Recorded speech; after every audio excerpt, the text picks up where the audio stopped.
So this, my friend, is a bass, and I'm Jason Broadwater, and welcome to the Local Pickup. And I'm Christian V. Welcome to the bass. Welcome also to the bass. This is the bass. This is the bass. This is the bass, for real. It really is. I kind of like that's the bass. Yeah, it's the bass. I mean, it's the bass I've always wanted. Yeah. And anytime I ask other Santa people, Claus Santa for Claus, a bass, he's like, "That's the bass everyone always wants." Okay, Jason. Yeah, everybody wants that bass. It's hard to get one of these basses. This is a Rickenbacker 4003. This is the Rickenbacker bass. There's really not options. And there's some options. 4003 S, 4003, other letters, but they're just beautiful. They're iconic. They got an amazing history. I mean, they're not easy to get. I mean, you buy a new one, and it's going to take you 10 months at least to get it. Like you go into a music store and try to buy one, and they don't even list the prices. You have to like email or call in to find out the prices, and they're constantly on back order. And this is a Midnight Blue, 2017 Midnight Blue. They don't even. It's hard to get a Midnight Blue. You know, their normal colors are the Fire Glow, the red, the Jet Glow, which is the black, and then they've had this just wood grain, maple wood grain. The Jet Glow is just the black? Just black. Okay, I guess that's why I've seen the most, just I guess, see that black and the big white pig card. Yeah. There's been so many greats that play. I mean, Geddy Lee, Chris Squire from Yes, Paul McCartney, Lemmy, of course, from Motorhead. Killmeister. From Motorhead, played it like a guitar, all distorted. And it just asks for that, you know? It's got that growly, just trebly, mid-range. Yeah, that's my favorite sound. Oh, it's so cool. 4003, they have binding across the entire body, around the entire body, all the way up the neck.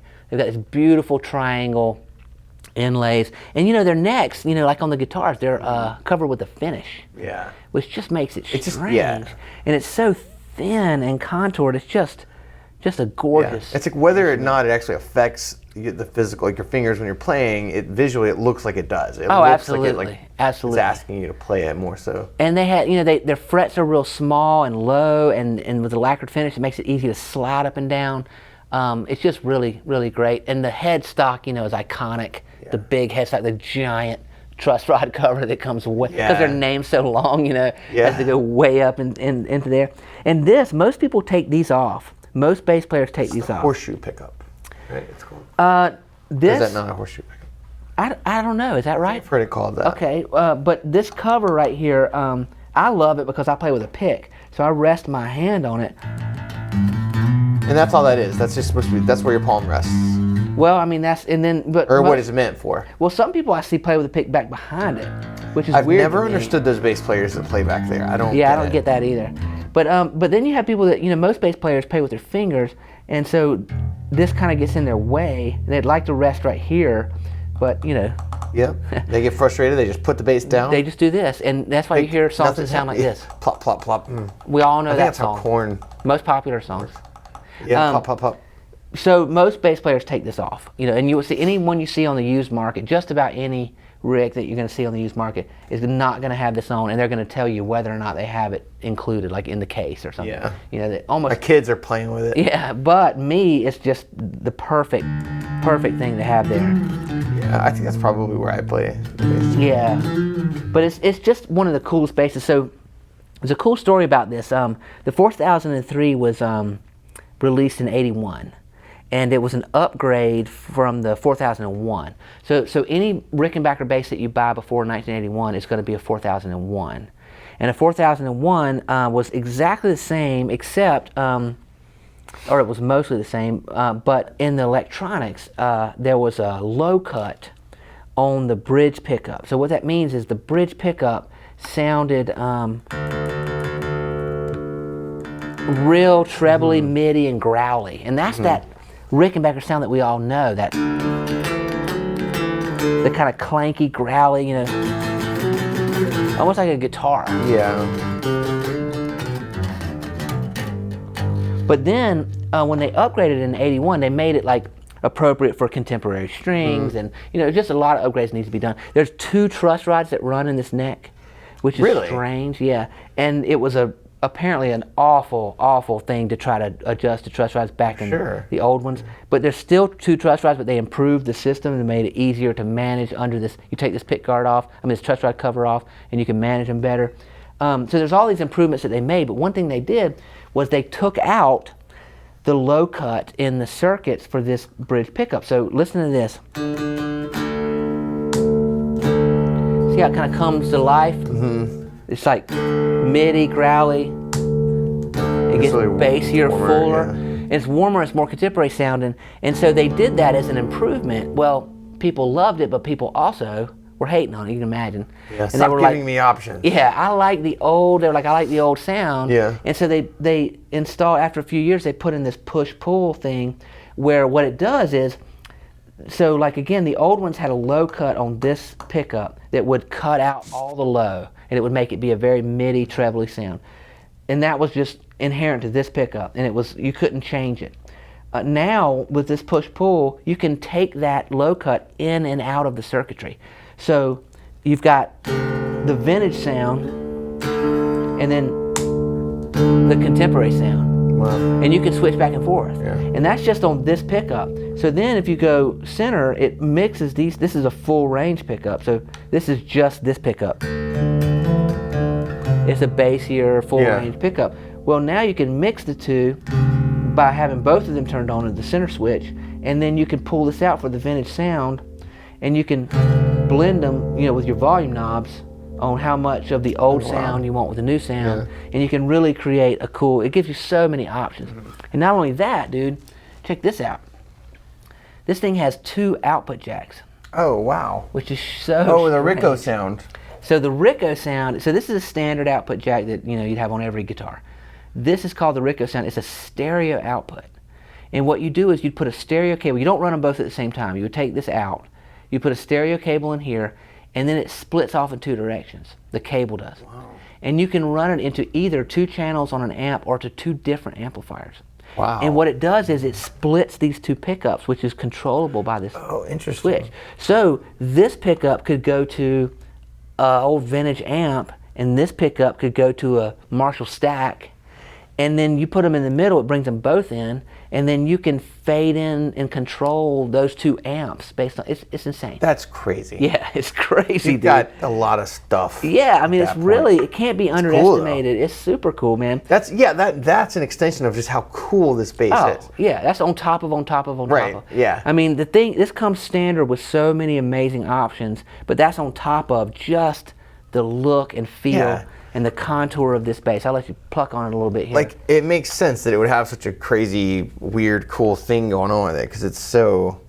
Yeah. And that's my favorite sound. That old, yeah. Yeah, it's kind of like low mid,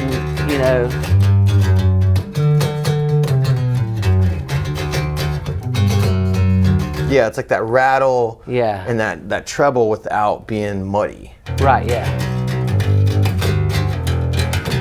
And you hear it in punk rock, you hear it in metal, you hear it in pop. Yeah, and it's the sound, it's that really cool growly sound, but just the look of this thing. It's the design, it's part of it's kind of like, in guitar design, you have these sort of conventions of, it's like a sort of Fender style, or it's like a Les Paul style. Right. And, the Gretsch stuff looks like bigger, older guitars. And with Rick, it's like, it's this wild, insane design that's just reined in enough so that it doesn't become that like crazy abstract 80s, like an Iceman or Explorer even. Yeah, it's actually kind of towards an Iceman. Yeah, it is. The bass specifically, actually, the Iceman has that very specific thing. Yeah. But there's something about all of the design decisions in this bass. They keep it elegant. It's almost like the Apple of exactly. It strays like, I would never, if I'm designing an instrument, I'd be scared to take these chances because well, I don't want to become like a silly weird guitar that your uncle gives you, like like this like weird metal guitar. Yeah. But it doesn't. It keeps it in all these really cool design choices, and I'm like, this thing, like what is that? I know, it's so insane. But it's cool, and it's so big, and then with these eccentricities that are essentially kind of what you're describing, it's also ergonomically designed. It's so thin and contoured to like in the back. It's so comfortable to wear it with a strap, and it's like it's thin, but it's still like a meaty. You can feel the weight of it and stuff. And just design wise, there's anime called Fooly Cooly that features a blue Rick bass like this, and it seems like more often than not, if it's a comic book artist or whatever that's being like, oh, this person's playing a bass, they always pick this. The person's always holding a Rick. That's interesting. It's just because it's just the coolest looking bass. It just looks like a fantasy. It's increasingly become people's iconic dream bass of even before I ever saw one in person, I had to have one, quote unquote. You know what I mean? I wanted it, and I'd never held it, never played it. Didn't know what it sounded like. You know what I mean? I just had to have one. Luckily, they sound awesome. Yeah, right. Yeah, exactly. It's just really cool. Really cool. Yeah, it's an awesome bass. So if you buy one prior to 1981, it's going to be a 4001, and the difference. But also, congratulations on your time machine. Exactly. But no, you go used, buy used. Yeah, right. You don't have to go back in time. But if you do go back in time, that's pretty awesome. Marty McFly? Yeah. Yeah. I was just asking. Anyway. Cool dude. Not related to what we were talking about. You haven't said anything about my Jurassic Park shirt. This is 2 episodes. You're right. I like your Jurassic Park t-shirt. Thank you. Or button-up shirt. Yeah. So, is that from the movie? It's from the movie. It came out of the movie. It came out of Jurassic Park, and I put it on. Is that related to the movie? It is, yeah. It is? I got it when I was in Jurassic Park. Cool. It's the real Jurassic Park? I was half... Getting eaten by dinosaurs? Yeah, I was half eaten by a dinosaur, and I was like...